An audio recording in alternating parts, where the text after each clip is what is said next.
Hello everyone, welcome to my channel. I am Poonam Lohan. आप मेरे channel पर अगर नए हैं और मेरी वीडियोस को अगर पहली बार देख रहे हैं तो प्लीज़ मेरे चैनल को सब्सक्राइब करें, वीडियोस को लाइक करें, शेयर करें, कमेंट करें और बेल आइकन को प्रेस करें। हमारा वीपीजी का सिलेबस चल रहा है, उसके कुछ टॉपिक्स हो चुके हैं और कुछ टॉपिक्स रहते हैं। तो साथ ही हमने 2 सीरीज और शुरू कर दी हैं, जो हमारी कंप्लीट कोर्स ऑफ पेडागोगी और सेकेंड सीरीज है complete course of estate psychology. जो बच्चे पीजी में हैं, जिन्होंने जेबीटी, अपनी टीजीटी या फिर अपनी बीएड कंप्लीट अगर कर ली है और उनको अगर अपना एस्टेट क्वालिफाई करना है तो प्लीज़ वो मेरे चैनल पर बने रहें। और मैंने अपनी एक प्लेलिस्ट बना रखी है जिसमें मैंने वीडियोस डाल रखी हैं। जो बच्चे पीजीटी साइकोलॉजी के हैं वो मेरे पेडागोगी की सीरीज़ और जो एस्टेट की सीरीज़ मैंने बना रखी है, उन दोनों प्लेलिस्ट को चेक करें और वहाँ से अपनी वीडियोज़ को देखें और अपने कंसेप्ट को क्लियर करें। अगर आपको वो कंटेंट पसंद आता है या आपको अच्छा लगता है तो प्लीज़ वो कंटेंट अपने दोस्तों तक शेयर करें और चैनल को सब्सक्राइब करवाएं। तो आज का हमारा जो टॉपिक है वो हमारा फिजियोलॉजिकल साइकोलॉजी के बारे में है। ये मेनली हमारा पीजी के सेकंड सेमेस्टर के बच्चों के लिए है। उनका एक है सिलेबस जिसमें फिजियोलॉजिकल साइकोलॉजी है। इसमें एक टॉपिक है लेजन, एब्लेटिव या फिर एब्लेशन मेथड। ये तीनों नाम एक ही नाम है। आप इसको लेजन मेथड भी बोल सकते हैं, एब्लेटिव मेथड भी बोल सकते हैं और एब्लेशन मेथड भी बोल सकते हैं। मेनली जो ये लेजन मेथड है, एब्लेटिव मेथड है, फिर एब्लेशन मेथड है, ये मेनली कहाँ यूज़ किया जाता है? मेनली ये हमारे बॉडी के ब्रेन, जो हमारा मेनली ब्रेन का एरिया है, उस ब्रेन के एरिया की सर्जरी करने में या फिर ब्रेन की फंक्शनिंग को समझने में या फिर किसी पार्ट को रिमूव करने में या वहाँ उसको डैमेज करने में या डिस्ट्रॉय करने में हम इस मेथड का यूज़ करते हैं। तो ये मेरी ईमेल आईडी है। अगर आप लोगों की कुछ क्यूरीज हैं तो प्लीज़ मुझे इस ईमेल आईडी पर क्वेश्चंस भेजें, मैं वहाँ आपकी रिप्लाई ज़रूर करूँगी। सबसे पहले हम बात करते हैं थोड़ी सी कि एब्लेशन मेथड क्या होता है। एब्लेशन मेथड में क्या किया जाता है, किस तरीके से किया जाता है, तो सुनिए आप। जो ये एब्लेशन मेथड है इसका मेनली यूज जो एनिमल्स हैं उनके मस्तिष्क के यानी कि उनके ब्रेन के फंक्शनिंग को समझने के लिए इसका यूज किया जाता है। और साथ ही क्या किया जाता है, मान लीजिए कि हमें ये देखना है कि ब्रेन का कौन सा फंक्शन किस काम के लिए रिस्पॉन्सिबल है, तो हम उस पर्टिकुलर ब्रेन के एरिया को डैमेज कर देंगे या फिर लेजन कर देंगे और फिर बाद में ये देखेंगे कि जो हमने पर्टिकुलर एरिया को डैमेज किया था, उस एरिया के डैमेज होने से उस एनिमल ने या पशु ने किस काम को करना छोड़ दिया है। तो वहाँ से ये पता चल जाता है कि ब्रेन का ये पर्टिकुलर जो डिस्ट्रॉय किया गया था पार्ट, वो इस काम के लिए रिस्पॉन्सिबल है। अब इसमें 2 तरीके किए जाते हैं। एक तो तरीका ये है कि पहले उस एनिमल को हम लर्निंग करवाएंगे, यानी कि एक भूल भुलैया में उसको चलना सिखाएंगे और उसके बाद उसमें क्या कर देंगे, लेसन कर देंगे। तो हमें ये पता चल जाएगा कि पर्टिकुलर एरिया, जो ब्रेन का एरिया है, अगर उसको डैमेज किया गया है और जो काम इस पशु को सिखाया गया था वह उसको भूल गया है। दूसरा मेथड क्या है कि एब्लेशन करने के बाद हम उस एनिमल को वही लर्निंग सिखाते हैं और फिर ये देखते हैं कि उसने उसको कितना सीखा है। तो 2 तरीके हो जाते हैं कि एक तो हम लेजन करने से पहले ट्रेनिंग देते हैं और फिर ये देखते हैं कि उस पशु को उस ट्रेनिंग के बारे में कितना याद है, कितना उसको परफॉर्म कर पाया है। सेकंड टेक्निक ये होती है कि लेसन करने के बाद हम उसको लर्निंग करवाते हैं, फिर ये देखते हैं कि पर्टिकुलर एरिया को अगर निकाल देते हैं और उसके बाद उसको लर्निंग करवाई जाती है तो क्या वो लर्निंग लॉन्ग टाइम के लिए सीखता है या वो उसको सीख ही नहीं पाता। तो दोनों तरीके हो जाते हैं। और मेनली लेसन का यूज हम कहाँ करेंगे, ब्रेन के फंक्शनिंग्स को समझने के लिए, यानी कि ब्रेन का पर्टिकुलर पार्ट को समझने के लिए कि ये पार्ट हमारे इस काम के लिए रिस्पॉन्सिबल है। और ये तरीका जब उसको एब्लेशन कर दिया जाता है और उसके बाद उसको वो लर्निंग से सिखाई जाती है तो ये देखा जाता है कि वो उस काम को सीखने में कितना टाइम ले रहा है, कितनी उसने गलतियां की हैं, कितना उसने एरर किया है और कितना उसने लंबा टाइम लिया है उस चीज़ को सीखने में। तो यहाँ से ये प्रूव हो जाता है कि एब्लेशन करने के बाद एक प्राणी को सीखने में लंबा टाइम लगता है या वो उस चीज़ को सीख ही नहीं पाता। और दूसरा क्या है, जब हमने उस प्राणी को लर्निंग करवाई है और उसके बाद उसको लेसन किया है और फिर उसकी उस लर्निंग को हमने किसी भूल भुलैया में फिर एक्सपेरिमेंट करके देखा है तो उसमें वो कितना इम्प्रूवमेंट करता है या वो कितनी कम हो जाती है। ये चीज़ें हम कहाँ देखते हैं, एवल्यूशन मेथड में देखते हैं।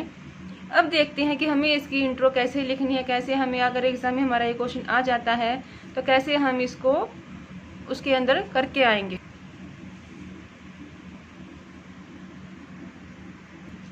यहाँ तक आपको शायद क्लियर हो गया होगा। एक बार हम इसको रिवाइज करते हैं। A lesion is damage to a part of the brain that result in destructions to the neurons. Lesions can come from natural sources like brain injuries or disease, but can also be deliberately caused. Lesion methods are when lesions to a specific part of the brain are deliberately created. This can be done by surgically cutting or removing the part of the brain by electrical currents or chemical that kill neurons. Clear है आपको? एक बार इसको फिर से सुन लीजिएगा तो आपको यहाँ के पूरे स्टेप क्लियर हो जाएंगे। अब हम बात करते हैं lesions methods are used in research as a means of seeing which part of brain are responsible for specific functions. कि लेजेंस मेथड के द्वारा हम क्या देखते हैं कि ऐसी रिसर्च की गई है कि लेजन के द्वारा ये देखा जाता है कि ब्रेन के अगर पर्टिकुलर पार्ट को डैमेज कर दिया जाता है तो उस पर्टिकुलर पार्ट के डैमेज होने से ब्रेन के किस फंक्शनिंग में क्या कमी आ जाती है। कि brain are responsible for specific functions. For example, if amygdala is lesioned it can be caused a reductions on fear and emotional responses. तो यहाँ बताया गया है अगर ब्रेन के एमिगडाला नामक पार्ट को अगर रिमूव कर दिया जाता है तो यहाँ से उस पर्टिकुलर पर्सन के अंदर जिसका एमिगडाला रिमूव किया गया है फियर और इमोशनल रिस्पॉन्सेज ख़त्म हो जाते हैं और ना ही तो उसको फियर होता है ना ही उसके अंदर इमोशनल रिस्पॉन्सेज जन्म लेते हैं। क्लियर है आपको कि लेजेंड मेथड क्या होता है, लेजेंड मेथड कहाँ यूज़ किया जाता है। मेनली ये हमारे ब्रेन के फंक्शनिंग को समझने के लिए और जो डिजीज़ हो जाती हैं उन डिजीज़ को दूर करने के लिए मेनली हम लेजेंड मेथड का यूज़ करते हैं। और ये कहाँ यूज किया जाता है, सीवियरली डैमेजिंग, जो लंबी समय से एक डैमेजिंग चलती आ रही है उसको इम्प्रूव करने के लिए, और डेंजरस डिसऑर्डर्स, और जिस व्यक्ति को काफ़ी लंबे डेंजरस या ज़्यादा गहरे डिसऑर्डर हो चुकी हैं उन व्यक्तियों की फंक्शनिंग को ठीक करने के लिए लेजेंड मेथड का यूज़ किया जाता है। अब हम बात करते हैं ablative brain surgery also known as brain lesioning की मेनली हमारी एब्लेटिव ब्रेन सर्जरी क्या होती है, इसको ब्रेन लेजनिंग भी बोला जाता है। Is the surgical ablation by various methods of brain tissues to treat neurological and psychological disorder, जिसमें ऑपरेशंस के द्वारा या फिर कोई इलेक्ट्रिकल टेक्निक यूज़ करके या फिर कोई केमिकल टेक्निक यूज़ करके ब्रेन के टिश्यूज़ को ठीक किया जाता है जो कि न्यूरोलॉजिकल डिसऑर्डर होते हैं या फिर हमारे साइकोलॉजिकल डिसऑर्डर होते हैं। अब देखते हैं जो वर्ड एब्लेशन है ये कहाँ से आया है। The word ablation stems from the Latin word ablatus, ये हमारे लैटिन के वर्ड एब्लेटस से आया है। इसका मीनिंग है कैरिड अवे, कि उस चीज़ को दूर कर देना, दूर भगा देना। There are some target nuclei for ablative surgery and deep brain stimulation. तो यहाँ पर क्या बताया गया है कि जब हम कोई एब्लेशन करते हैं किसी ब्रेन में, ये पर्टिकुलर एरिया में एब्लेशन करते हैं तो वहाँ पर कुछ टारगेट न्यूक्लियाई होते हैं किसके लिए, एक तो एब्लेटिव सर्जरी के लिए जब हमें एक एब्लेटिव सर्जरी उस पर्सन के अंदर करनी है, दूसरा है डीप ब्रेन स्टिमुलेशन। स्टिमुलेशन का मतलब क्या होता है, उसको अराउज करना, उत्तेजित करना, वो होता है आपका dream brain stimulation.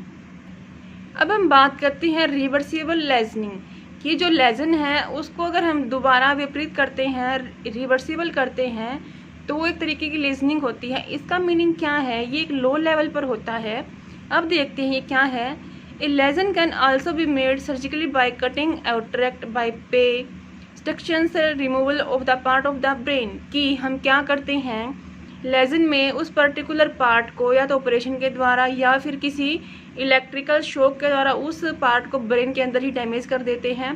But A reversible lesioning क्या है, can be made by cooling them rewarming, कि हाउस एरिया को, उस पर्टिकुलर एरिया को ठंडा किया जाता है या हल्के हल्के से गर्म किया जाता है। किस में करते हैं हम, वो रिवर्सिबल लेजन में करते हैं। जो सिंपल लेजन है उसमें हम क्या करते हैं, सीधा ही उसके अंदर इलेक्ट्रोड डाल देते हैं और बिल्कुल हाई टेम्परेचर पर उसको डिस्ट्रॉय करते हैं। बट रिवर्सिबल लेजनिंग हम कब करते हैं, ये कूलिंग तरीका है हमारे, उससे लो लेवल का है, उसको देन रिवार्मिंग, थोड़ा थोड़ा उसको हल्का सा गर्म किया जाता है।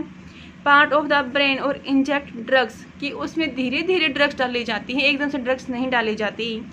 Stimulation of A brain area bye passing electrical current through an electrode, कि इसके अंदर ब्रेन में इलेक्ट्रोड डाल दिए जाते हैं और उस इलेक्ट्रोड के थ्रू हम उस ब्रेन के पर्टिकुलर एरिया में क्या करते हैं, स्टिमुलेशन उत्पन्न करते हैं। स्टिमुलेशन उत्पन्न किया तो वो हल्का हल्का गर्म हुआ। फॉर एग्जांपल, अगर हम अपना दूध है या फिर सब्जी है, अगर हम सिंपल ही सीधा उसको हाई लो फ्लेम पे रख देंगे तो एकदम ही हीट होकर ख़राब हो जाएगी। तो जो लेज़न है वो ये तरीका है कि हमारा पर्टिकुलर ब्रेन का जो एरिया है हम उसको एकदम ही प्रॉपर हाई फ्लेम में उसको गर्म कर देते हैं और उसको पार्ट को वहीं डैमेज कर देते हैं। पर रिवर्सिबल लेजनिंग क्या है कि हम यहाँ पर आपका जो खाना है उसको हम अच्छे सुगंध वे में पकाएंगे तो उसकी फ्लेम को लो करना पड़ेगा। ऐसे ही रिवर्सिबल लेजनिंग क्या है, इस हाई लेवल से लो लेवल की है। इसके अंदर पहले ब्रेन के उस पर्टिकुलर पार्ट को कूलिंग किया जाता है या फिर धीरे धीरे इसको गर्म किया जाता है और फिर इलेक्ट्रोड के थ्रू उसमें हम क्या करते हैं, इलेक्ट्रिकल करंट डालते हैं और उस पर्टिकुलर एरिया को स्टिमुलेट करते हैं ताकि वो डैमेज होना शुरू हो जाए। आपको समझ आ रहा होगा आई थिंक। अगर आपको थोड़ा बहुत अगर दिक्कत है, कुछ प्रॉब्लम्स है तो प्लीज़ इसको दोबारा सुन लीजिए।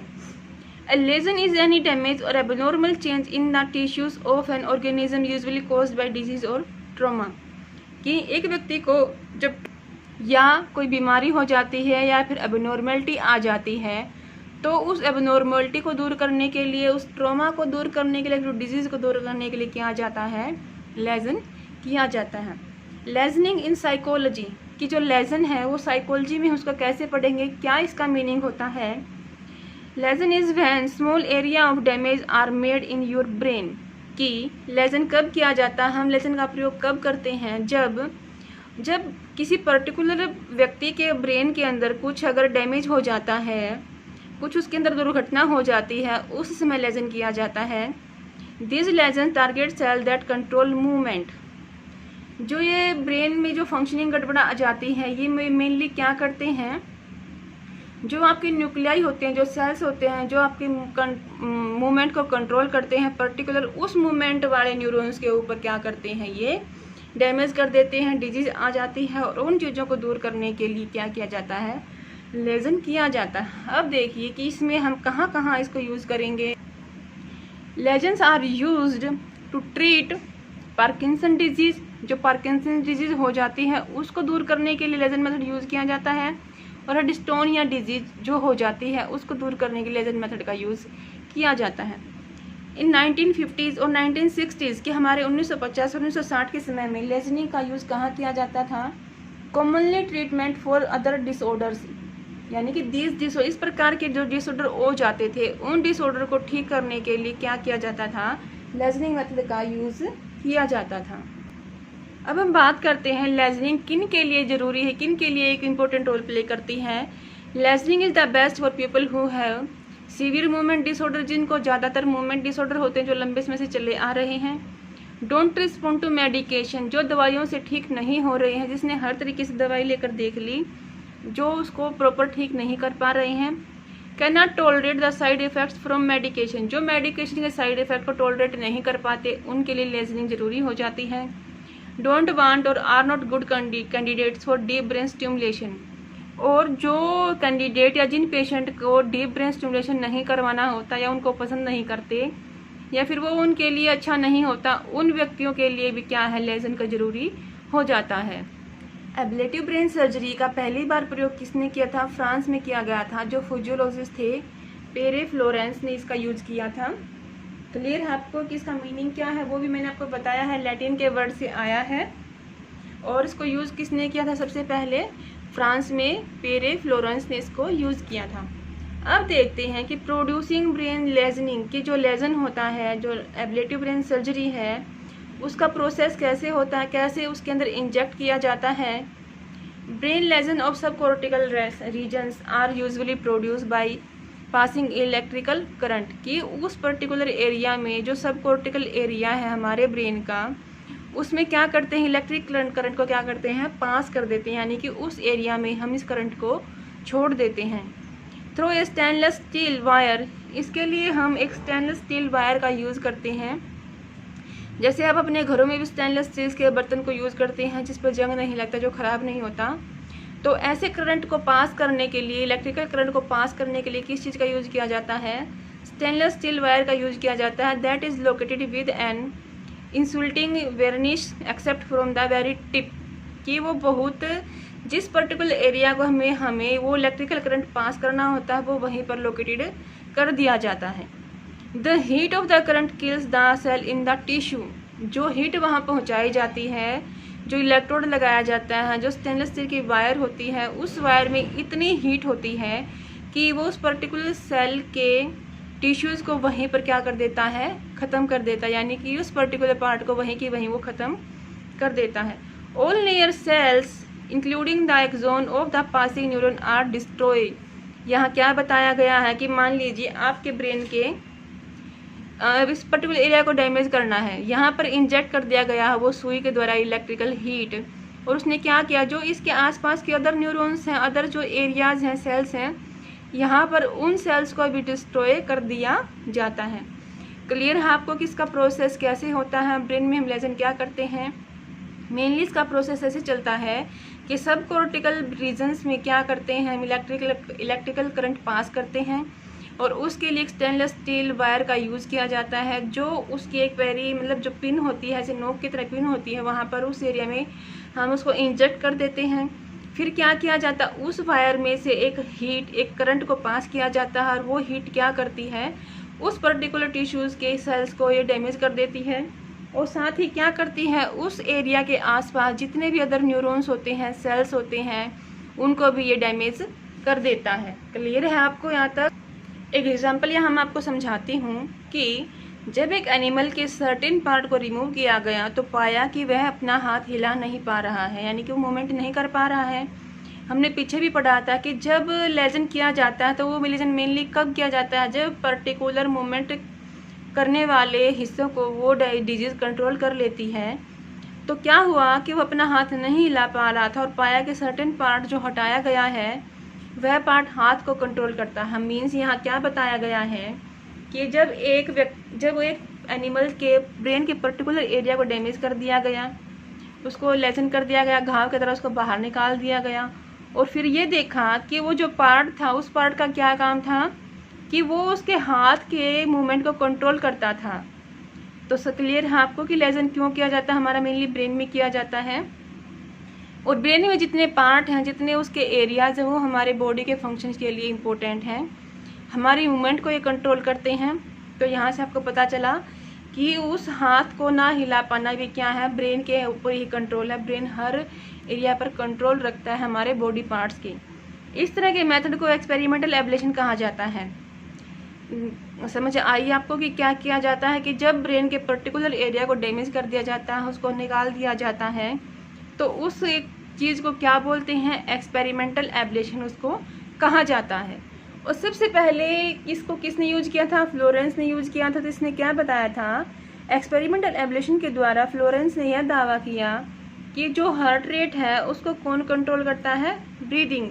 इसके लिए भी इन्होंने पूरा अपना एक स्टडी की थी, उसको में काफ़ी सारा इन्होंने टाइम लगाया था, और फिर जाकर इन्होंने ये बताया था, ये सबूत दिए थे कि जो हमारी हार्ट रेट है, यानी कि जो हमारा दिल का धड़कना है, वो हमारा कंट्रोल कहाँ से होता है? हमारी ब्रीदिंग प्रोसेस से उस हार्ट रेट को कंट्रोल किया जाता है। एब्लेटिव ब्रेन सर्जरी को न्यूरोबायोलॉजी में रिसर्च के रूप में प्रयोग किया जाता है कि जो न्यूरोबायोलॉजी है हमारी कि न्यूरोबायोलॉजी में एब्लेटिव ब्रेन सर्जरी को किसके रूप में प्रयोग किया जाएगा? रिसर्च के रूप में। अब देखिए, हमें पहले ये नहीं पता था कि हमारे ब्रेन का पर्टिकुलर एरिया हमारे किस मूवमेंट के लिए या किस कार्य के लिए रिस्पॉन्सिबल है। ये कब पता चला है? जब ब्रेन के अंदर एब्लेटिव सर्जरी की गई है, ब्रेन के पर्टिकुलर पार्ट को निकाल दिया गया है, और वहाँ से ये रिसर्च सामने आई है कि अगर एमिगडाला को हमने पीछे बताया था कि एमिगडाला को अगर निकाल देते हैं तो क्या होता? फियर और इमोशन नहीं बन पाता। ऐसे ही अगर हम हिपोकैम्पस को निकाल देंगे तो हमारी लॉन्ग टर्म मेमोरी नहीं बन पाएगी। अगर सेरेब्रम को निकाल दिया जाएगा तो जो हमारे कंट्रोल है, मोमेंट कंट्रोल है, वो नहीं हो पाएंगे। अगर मेडुला को निकालेंगे तो जो हमारी सर्वाइवल नीड है वो नहीं हो पाएंगी। सेरिबेलम है तो हमारी डांसिंग स्किल्स है, हमारी जो बॉडी की जो बैलेंस स्किल है वो नहीं हो पाएगी। तो इसके लिए आपको ब्रेन तो पढ़ना ही पड़ेगा और उसको अच्छे से पढ़ना पड़ेगा कि हमारे ब्रेन के किस किस एरिया का क्या क्या काम होता है। तो बहुत इजी मेथड है, ज़्यादा हार्ड मेथड नहीं है। 2-3 बार इसको आप पढ़ेंगे तो आपको ये समझ में आ जाएगा। अब हम बात करते हैं टेक्निक्स की। हमने अभी तक इसकी इंट्रोडक्शन के बारे में पढ़ा है कि एब्लेटिव ब्रेन सर्जरी क्या होता है, इसका मीनिंग क्या होता है, इसकी प्रोसेस क्या होती है, कहाँ कहाँ हम इसको यूज़ करते हैं, और सबसे पहले इसका यूज़ किसने किया था, उसने क्या एविडेंस दिए थे, और क्या बताया गया है कि हमारे ब्रेन के पर्टिकुलर एरिया के फंक्शनिंग के बारे में ये एब्लेटिव ब्रेन सर्जरी ही बताती है। अब देखते हैं कि इसमें किस किस टेक्निक को यूज किया जाता है, क्योंकि हमारे पास अलग अलग डिफरेंट टेक्निक्स हैं। और हमारे जो एब्लेटिव ब्रेन सर्जरी है इसमें हम देखते हैं कि हम किस तरह की टेक्निक का यूज़ करते हैं। फर्स्ट टेक्निक है एंटीरियर सिंगुलोटोमी टेक्निक, कि एंटीरियर जो उसका पहला भाग है वो टेक्निक सबसे पहले इस टेक्निक का यूज यूके में हुगो कैरिंस के द्वारा किया गया था। इन्होंने क्या किया था, फिर देखते हैं कि जो एस.टी. बैलेंटाइन है इसको 1950 में उसके द्वारा डेवलप किया गया था, यूज किया था। इसके अंदर क्या करते हैं, एंटीरियर सिंगुलोट कॉर्टेक्स से कि सिंगुलोट का जो कॉर्टेक्स का जो पार्ट है, जो उसका आगे वाला पार्ट है, उस पार्ट में थैलेमिक और पोस्टीरियर फ्रंटल रीजन को हटा दिया जाता है। कि इस टेक्निक में अगर किसी बंदे के अंदर कोई प्रॉब्लम है, कोई डिसऑर्डर आ जाता है, तो उसको ठीक करने के लिए क्या करेंगे, उसके एंटीरियर सिंगुलोट कॉर्टेक्स से थैलेमिक और पोस्टीरियर फ्रंटल रीजन को हटा दिया जाता है। और इसमें क्या किया जाता है, एंटीरियर सिंगुलेट कॉर्टेक्स को डैमेज कर दिया जाता है। यानी कि यहाँ पर प्रत्येक पर्सन की पर्टिकुलर फंक्शनिंग को देखते हैं कि इसमें किस तरह का डिसऑर्डर है। तो यहाँ से मेनली जो डिप्रेसिव डिसऑर्डर के जो पेशेंट होते हैं उनको ठीक किया जाता है इस टेक्निक के द्वारा। अब है एंटीरियर कैपिसुलोटोमी टेक्निक। इस टेक्निक में क्या करते हैं, इस टेक्निक का डेवलप फ्रांस में न्यूरोसर्जन टैलेंसरिच ने किया था। तो इस टेक्निक में क्या करते हैं, इस टेक्निक के द्वारा स्कल्स में ड्रिलिंग के द्वारा छोटे छोटे छेद कर दिए जाते हैं। यानी कि ये स्कल है, ये पूरी हमारी जो हमारा ब्रेन है वो खोपड़ी के अंदर होता है। ब्रेन की खोपड़ी में यानी कि स्कल में ड्रिलिंग मशीन के द्वारा छोटे छोटे छेद कर दिए जाते हैं। मान लीजिए ये आपकी खोपड़ी है और इसमें वो क्या किया जाएगा, छोटे छोटे चारों तरफ इसमें छेद कर दिए जाते हैं। फिर क्या किया जाता है, जो ये छेद किए गए हैं इन छेद में क्या करेंगे, इलेक्ट्रोड को लगा देंगे। यानी कि ब्रेन की स्कल है ये, यहाँ पर छेद किया और इस छेद में हमने इलेक्ट्रोड लगा दिया। तो इस इलेक्ट्रोड के जरिए क्या किया जाता है, हीट को अंदर तक पहुँचाया जाता है।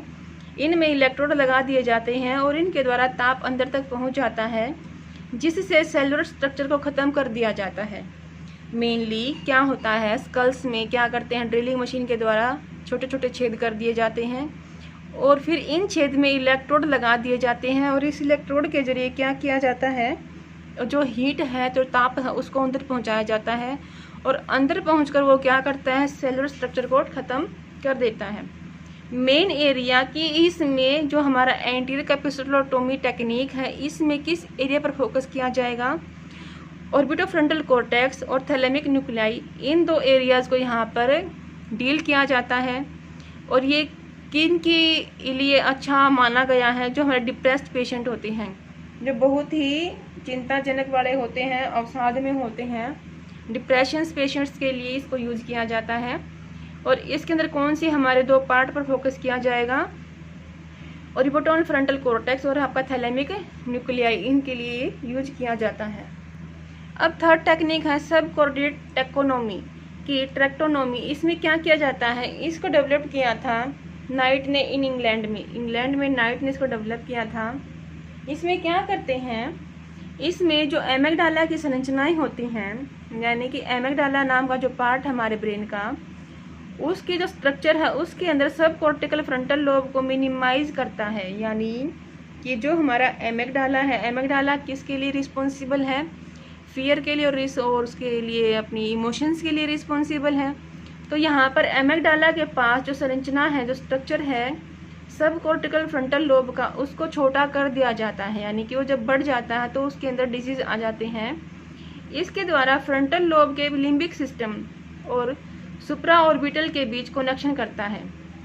कि जो हमारा लिम्बिक सिस्टम है और जो सुप्रा ऑर्बिटल जो हमारा पार्ट है, उन दोनों के बीच में ये क्या करता है, जो सब कॉर्टिकल फ्रंटल लोब है, ये इसके अंदर एक कनेक्शन का काम करता है, यानी कि इन दोनों को जोड़ कर रखता है। और जब जोड़ कर रखता है और जब ये एरिया बढ़ जाता है तो इसमें क्या करते हैं, इस एरिया को छोटा कर दिया जाता है। और इसको किस पेशेंट के लिए इम्प्रूवमेंट की जाती है, डिप्रेशन के पेशेंट में, OCD आपका क्या है, ऑब्सेसिव कंपल्सिव डिसऑर्डर, और सिजियोफ्रेनिक जो पेशेंट होते हैं उनके लिए इस टेक्निक का यूज़ किया जाता है। डिप्रेशन, OCD और सिजियोफ्रेनिक पेशेंट के लिए इस टेक्निक को यूज़ किया जाता है। अब है लिम्बिक लुकोटोमी, कि इसमें क्या करते हैं, इसके द्वारा सिंगुलेट बंडल के सब कॉन्टिनेंट में लेजन कर दिया जाता है, यानी कि लिम्बक के जो पार्ट है, लिम्बिक सिस्टम का पार्ट है, वहाँ पर लेजन किया जाता है। और मेनली इसको कहाँ यूज़ करेंगे, जो सिजियोफ्रेनिक पेशेंट होते हैं उसके लिए इस टेक्निक का यूज़ किया जाता है। अब एमेगडालाटोमी, कि जो हमारा एमेगडालाटोमी है उसका लिए क्या यूज़ करेंगे, इसमें क्या करते हैं, एमेगडाला को टारगेट किया जाता है, यानी कि जब एमेगडाला में कोई डिजीज़ आ जाती है या फिर एमेगडाला में कोई लेजन करना होता है तो उसके लिए एमेगडालाटोमी टेक्निक को यूज़ किया जाता है। और इसमें एमेगडाला के टारगेट, एमेगडाला का जो पर्टिकुलर पार्ट है, जो पर्टिकुलर फंक्शंस है, वो जब वो ख़राब हो जाता है तो वहाँ पर इसको टारगेट किया जाता है। इसका यूज़ कहाँ होता है, जो सीवियर पेशेंट होते हैं, इंट्रैक्टेबल एग्रेशन, यानी कि ऐसा एग्रेशन का लेवल जो किसी के लिए भी अच्छा नहीं है, जिसमें बहुत सारा नुकसान होता है, वो एग्रेशन वाले पेशेंट के लिए यूज़ किया जाता है। क्योंकि एमेगडाला में तो उसका फियर भी ख़त्म हो जाता है और उसमें इमोशन उत्पन्न ही नहीं होता।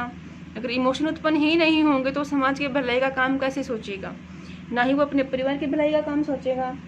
इसलिए ये इसके लिए कौन सी पेशेंट को यूज़ करते हैं, सीवियर और इंट्रैक्टेबल एग्रेशन के व्यक्ति जिनको बहुत लंबे समय से एग्रेशन चल रहा है।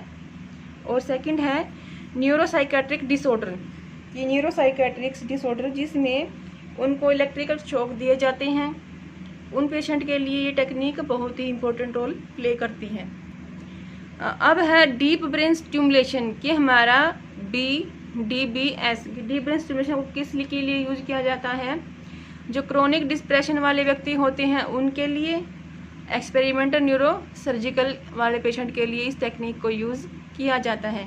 क्लियर है आपको इसका मीनिंग, कि लेजन क्या होता है, किस किस तरीके से उसको यूज़ किया जाता है, कौन सी टेक्निक होती हैं, उन टेक्निक के नाम भी आपको याद करने हैं, और प्रत्येक टेक्निक किस पर्टिकुलर एरिया के लिए है और किस पर्टिकुलर एक डिसऑर्डर के लिए है, वो चीज़ें आपको यहाँ पर करनी पड़ेंगी। तो अब हम इसके मेथड्स के बारे में पढ़ते हैं कि मेथड्स क्या क्या हैं, कि हम किन किन मेथड को अप्लाई करके एब्लेटिव ब्रेन सर्जरी करते हैं। इसमें मेनली हम 4 मेथड्स का यूज़ करते हैं। फर्स्ट मेथड है experimental ablation method, same lesion method, excitotoxic lesion और रेडियो फ्रीक्वेंसी लेजन। तो इसको हम 1 बाय 1 डिस्कस करेंगे कि एक्सपेरिमेंटल एब्लेशन मेथड क्या होता है, सेम लेजन में क्या किया जाता है, एक्साइटोटॉक्सिस में क्या करते हैं और रेडियो फ्रीक्वेंसी लेजन में क्या किया जाता है। अब करते हैं पहला मेथड कि एक्सपेरिमेंटल एब्लेशन मेथड क्या होता है। अब देखिए, इन एक्सपेरिमेंटल एब्लेशन मेथड में पशुओं की खोपड़ी में ड्रिलिंग के द्वारा एक छेद कर दिया जाता है, यानी कि जो पशुओं की खोपड़ी होती है उसमें ड्रिलिंग मशीन लेते हैं और फिर क्या करते हैं, छोटे छोटे छेद कर देते हैं, और एक इलेक्ट्रोड या स्टीरियोटॉक्सिस अपरेटस का यूज़ किया जाता है। इसमें एक कैनुला नाम का ट्यूब क्या करते हैं, मस्तिष्क में डाल देते हैं, यानी कि जो हमारी स्कल है, जो खोपड़ी है, उसमें छोटे छोटे छेद कर देते हैं। छेद करने के बाद उस छेद में से एक इलेक्ट्रोड यानी कि कैनुला, जैसे हमें सिरिंज लगाई जाती है, जैसे हमें व्यक्ति को जैसे ग्लूकोज लगाई जाती है, ऐसे ही क्या किया जाता है, उस ब्रेन की स्कल्स में कैनुला नाम की ट्यूब ब्रेन में लगा दी जाती है। इसके बाद इसमें केमिकल, यानी कि उस कैनुला से केमिकल को पास किया जाता है। इस तरह घाव करने के बाद पशु के व्यवहार की तुलना घाव से पहले व्यवहार से की जाती है। कि एक्सपेरिमेंटल एब्लेशन कैसे किया, कि उस प्राणी को जिसको ये एब्लेशन किया गया है, एक्सपेरिमेंटल एब्लेशन किया गया है, उसको पहले एक लर्निंग सिखाई गई, उसको एक पूरा काम करना सिखाया गया, और उसके बाद उस पर्टिकुलर ब्रेन के एरिया को डैमेज कर दिया गया, और फिर ये देखा कि जो वो काम उसको सिखाया गया है और उस ब्रेन के एरिया को निकाल दिया गया है, उसके बाद उस प्राणी में वो लर्निंग कितनी इफेक्ट होती है। वही बात यहाँ बताई गई है कि इस तरह घाव करने के बाद पशु के व्यवहार की तुलना घाव करने से पहले के व्यवहार से की जाती है। मान लो कि आज हमने एक काम सिखाया है हमारे एक जैसे डॉग को, और कल उसके उस ब्रेन को पर्टिकुलर डैमेज कर दिया गया। फिर ये देखा कि उस काम को सीखने के बाद जब ब्रेन के एरिया को निकाल दिया गया है तो उसको कितनी लर्निंग हुई है। वही चीज़ यहाँ पर हम करके देखेंगे या उसको आपको बताएं। अब ये देखिए, फिर शोधकर्ताओं ने क्या किया, जिससे शोधकर्ता पशुओं के व्यवहार की भविष्यवाणी कर सकते हैं। क्यों? क्योंकि एक काम उसको सिखाया, फिर उसको लेसन किया गया और बाद में ये देखा कि उसने उस काम को कितने अच्छे से परफॉर्म किया है, कितना उसको वो काम याद है।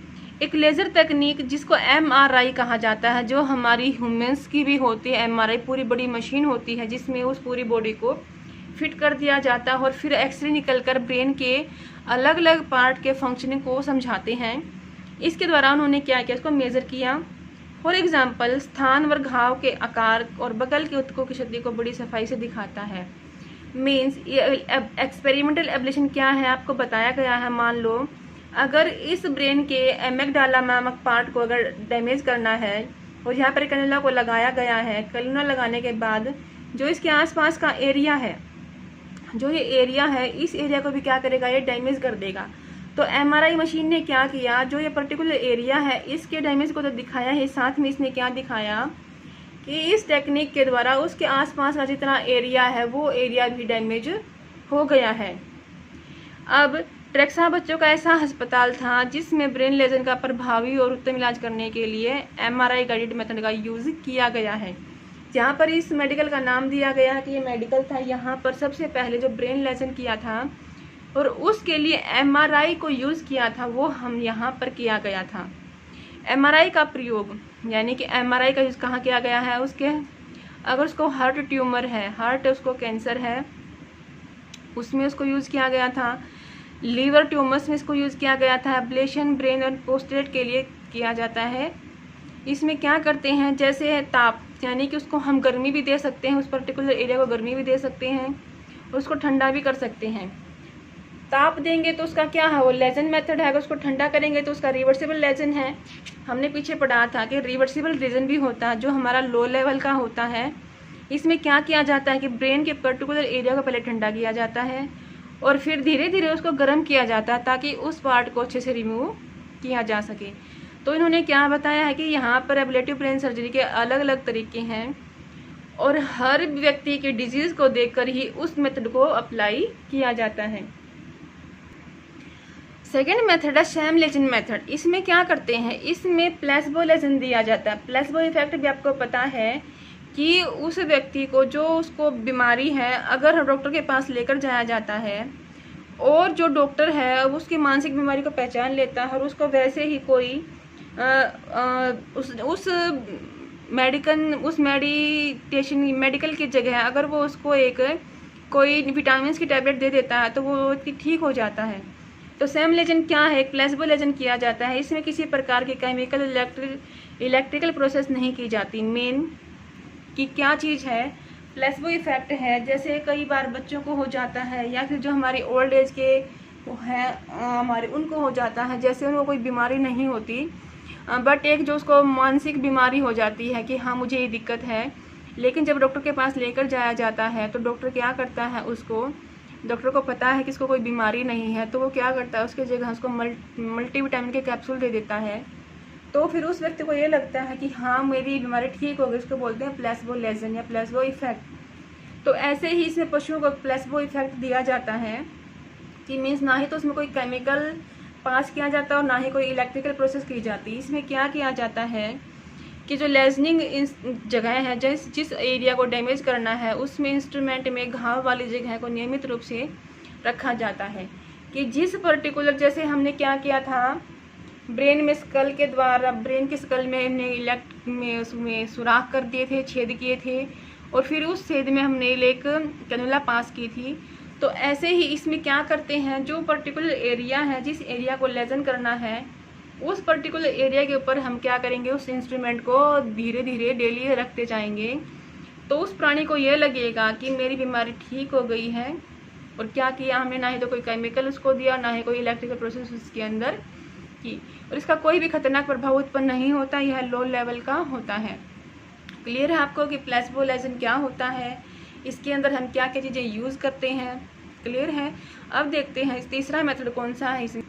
इसमें मेथड है एक्सीटोटॉक्सिस लेजन। जो तीसरा मेथड है आपका वो क्या है, एक्सीटोटॉक्सिस मेथड। इसमें क्या करते हैं, ब्रेन में अमीनो एसिड की प्रक्रिया के द्वारा, यानी कि इसमें अमीनो एसिड डाला जाता है, इन कैनुला को इंजेक्ट किया जाता है, यानी कि इसमें ब्रेन के अंदर कौन सा एसिड पहुंचाया जाता है, अमीनो एसिड का यूज किया जाता है। और जो कैनुला होती है जैसे जिससे हमें ग्लूकोज लगाई जाती है, इस तरह की कैनुला लगा दी जाती है और उस कैनुला से अमीनो एसिड नाम का जो लिक्विड है वो ब्रेन के अंदर छोड़ दिया जाता है। एमिनो एसिड का यूज न्यूरॉन्स को मारने के लिए किया जाता है कि जो न्यूरॉन्स पर्टिकुलर ख़राब हो चुके हैं उन न्यूरॉन्स को डैमेज करने के लिए क्या करते हैं, एमिनो एसिड की एक सुई दी जाती है ताकि उस ब्रेन की फंक्शनिंग को ठीक किया जा सके। इसमें एक खास बात यह है कि इसमें जिस पर्टिकुलर न्यूरॉन को डैमेज करना है, इसमें उसी न्यूरॉन को ही डैमेज किया जाता है, उसके आसपास के एरिया को डैमेज नहीं किया जाता। मान लीजिए अगर यहाँ पर मैं एमेगडाला ही बताती हूँ कि एमेगडाला को ही क्या करना है, डिस्ट्रॉय करना है, न्यूरॉन्स को डिस्ट्रॉय करना है, तो ये इस पर्टिकुलर एरिया को ही डिस्ट्रॉय करेगा, इसके आसपास का जो ये एरिया है ये सुरक्षित रहेगा। क्लियर है आपको। जो हमने क्या किया था, जो हमने एक्सपेरिमेंटल एवोल्यूशन मेथड किया था, उसमें क्या था कि अगर मान लो अब जो हमारा ये एमेगडाला का एरिया है इसको डैमेज करना है, जहाँ पर जो ताप है, जो हीट है वो पहुँचाई गई है, तो इसने क्या किया, इस एरिया को डैमेज किया है, साथ में इसके जो आसपास का एरिया है उसको भी डैमेज कर दिया है। तो एक तरीके से खतरनाक मेथड है, लेकिन एक्सीटोलेशन क्या है, एक आसान मेथड है, एक इजी मेथड है। इसमें जिस एरिया को डैमेज करना होता है मेनली उसी एरिया को डैमेज किया जाता है। अब है रेडियो फ्रीक्वेंसी लेजन, इसको बोलते हैं आरएफ लेजन भी बोला जाता है। इसमें क्या किया जाता है, ब्रेन में इलेक्ट्रोड के द्वारा लेजन किया जाता है। आरएफ यानी कि जो रेडियो फ्रीक्वेंसी लेजन है, इसमें आरएफ का करंट एक हाई वोल्टेज पर दिया जाता है, यानी कि इसकी फ्रीक्वेंसी बहुत हाई होती है। इसमें सिलेक्टेड न्यूरॉन्स के साथ साथ आसपास के सभी न्यूरॉन्स को ख़त्म कर देती है। यानी कि सबसे खतरनाक क्या है आपकी रेडियो फ्रीक्वेंसी लेजन। इसमें क्या करते हैं, इसकी जो फ्रीक्वेंसी है यानी कि जो इसका करंट है वो बहुत ही हाई लेवल का होता है। और क्या करते हैं, इसमें सिलेक्टेड न्यूरॉन्स के आसपास के सभी न्यूरॉन्स को ये ख़त्म कर देती है। तो इस तरीके से हमने एब्लेशन का मीनिंग देखा, एब्लेशन क्या है, एब्लेशन को कहाँ यूज किया जाता है, उसकी प्रोसेस क्या है, साथ भी हमने इसके मेथड्स किए हैं और फिर हमने इसके टेक्निक को देखा है कि किस टेक्निक को किस पेशेंट के लिए यूज किया जाता है और उस टेक्निक में किस तरीके से हम इलेक्ट्रिकल करंट या फिर कोई केमिकल हम पास करते हैं और कैसे उस पर्टिकुलर एरिया को ठीक किया जाता है। अब हम देखते हैं एप्लीकेशंस की, एब्लेटिव ब्रेन सर्जरी की एप्लीकेशंस क्या होती हैं, कहाँ कहाँ इसका यूज़ किया जाता है। क्रोनिक सीवियर डिप्रेशन के, जिनको क्रोनिक सीवियर डिप्रेशन है, जिनको ज़्यादा डिप्रेशन है और ज़्यादा लंबे समय से चलता आ रहा है, उन पेशेंट को ठीक करने के लिए एब्लेटिव ब्रेन सर्जरी का यूज़ किया जाए। और कब यूज़ करेंगे, जब उसको सभी तरह की दवाइयाँ दे दी जाएंगी और जब उसकी किसी भी दवाई से उसका ट्रीटमेंट संभव नहीं है, जब डॉक्टर्स भी मना कर देते हैं कि इस पेशेंट को अब और दवाइयों से ठीक नहीं किया जा सकता, वह बीमारी लाइलाज हो गई है, तब जाकर क्या किया जाता है, उस पेशेंट के लिए एब्लेटिव ब्रेन सर्जरी का यूज़ किया जाता है। उसके बाद है क्रोनिक ऑब्सेसिव कंपल्सिव डिसऑर्डर। ये क्या है, जब हम एक काम को बार बार करते हैं, जब इसकी शुरुआत होती है तो उस काम को धीरे, जैसे हाथ धोना है, कोई व्यक्ति हर 2 सेकंड में हाथ धोता है, हर काम को करने के लिए हाथ करने के बाद हाथ धोता है। ये आपने मेनली साइकोपैथ में पढ़ा होगा, बीए में भी आपने इसको पढ़ा होगा कि ऑब्सेसिव कंपल्सिव डिसऑर्डर क्या है।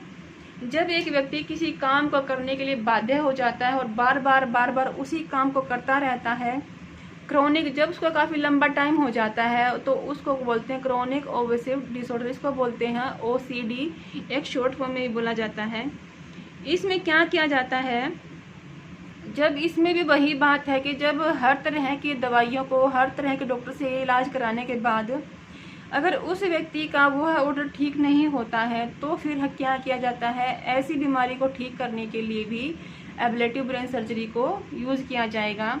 फिर क्रोनिक एंजाइटी मूड डिसऑर्डर, कि उसको चिंता भी है, साथ में उसको क्या है, अवसाद भी हो गया है, यानी कि उसके मूड तो ख़राब है ही है, साथ में उसको चिंता भी घर कर गई है।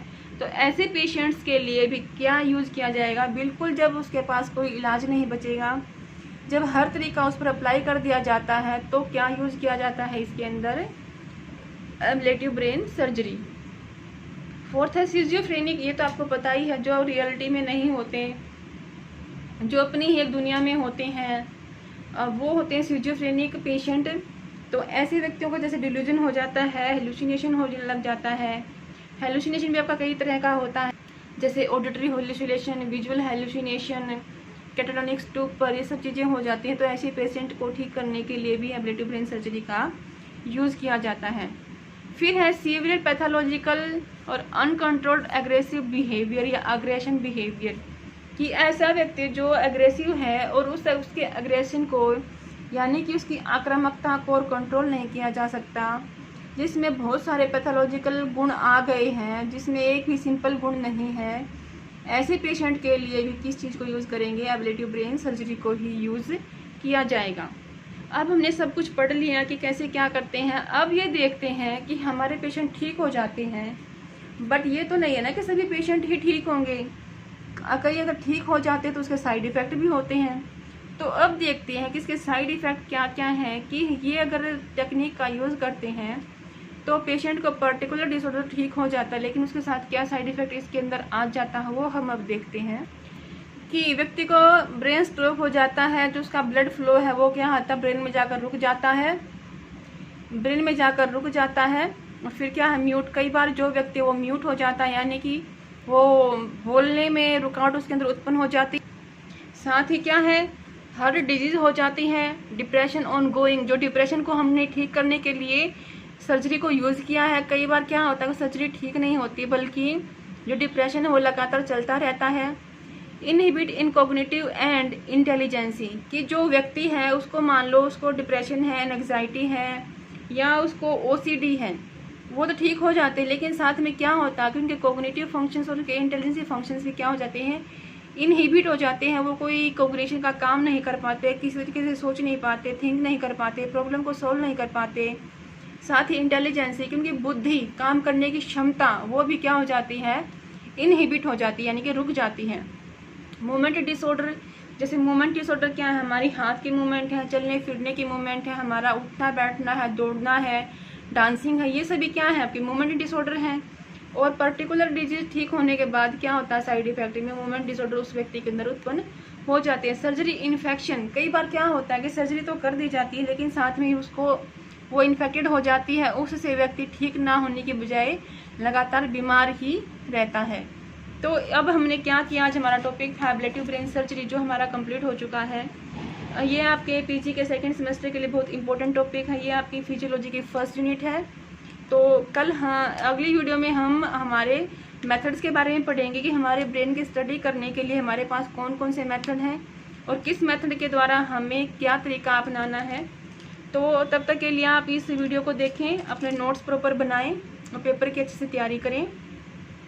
अगर आप लोगों को ये कंसेप्ट अच्छा लगा, आपको समझ में आया, तो प्लीज़ अपने दोस्तों को जो दूसरे कॉलेजेस में हैं या गांव में हैं, उनको भी ये चीज़ें फॉरवर्ड करें और साथ ही मेरे चैनल को सब्सक्राइब करें, लाइक करें, शेयर करें और घर में रहें, सुरक्षित रहें और स्वस्थ रहें।